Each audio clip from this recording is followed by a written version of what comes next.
Good evening. It's been another long day, and originally I wasn't going to do a video, but I did want to wish you and your families a very good evening.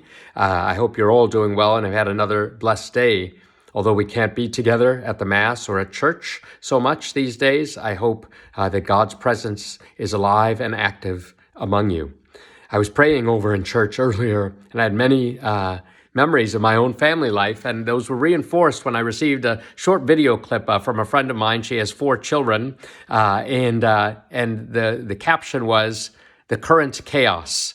And it was just a short video clip of her children who had made a mess on her beautiful kitchen counter. They were all talking and covered in paste, and there was food everywhere. And my friend, she had a glass of wine that was nearly empty and a bottle next to it that was also nearly empty. The current chaos. I think about our family meals that were not always chaotic. We seldom, if ever, ate with our parents, but my mother each night made Indian food with her own hands. She served us incredible portions, yet we remained skinny. I think serving us food was her way of saying, "See how much I love you." And her food was always the best food. I suppose mother's foods are that way. But we boys would all sit around the table. We'd begin by saying grace, and then we'd chatter away, chatter away, chatter away. We had all kinds of rules for meals. For example, each brother had to eat the food on his plate. If one brother got caught putting food in another brother's plate, he had to take back a double portion.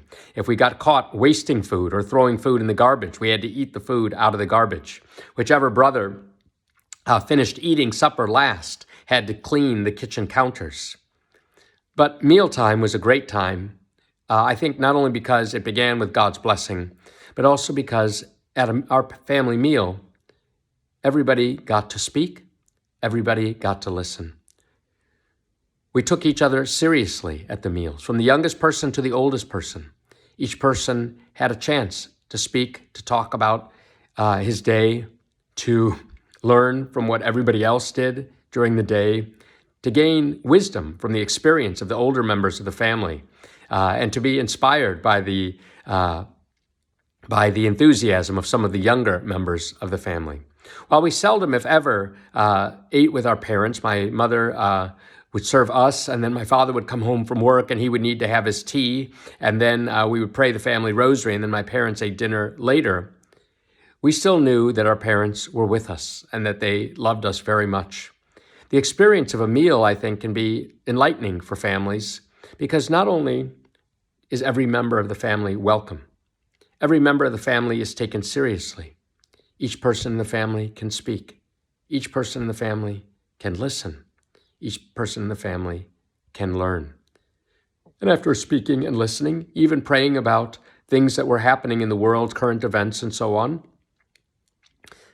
we would share in a meal. It's not dissimilar from the structure of the Eucharist, and the structure of the Mass, where we gather in God's house. Each person is welcome or should feel welcome. Each person is taken seriously, certainly by God, and hopefully by the other members of the community.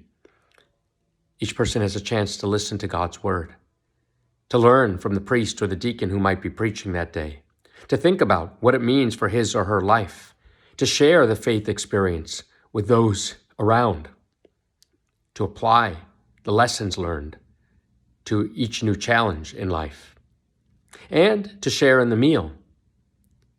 The Eucharist, of course, is no ordinary meal. What we receive is not simply bread and wine, but Jesus' body, blood, soul, and divinity.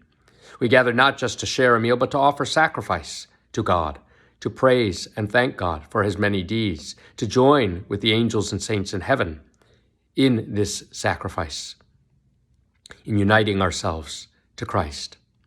But still, we will never understand the structure of the Mass unless we take our families seriously and be with one another and have meals together so we can share in each other's life. I think it's in a way preparatory. Family life and the family meal is preparatory for understanding what Mass is about, at least at some level.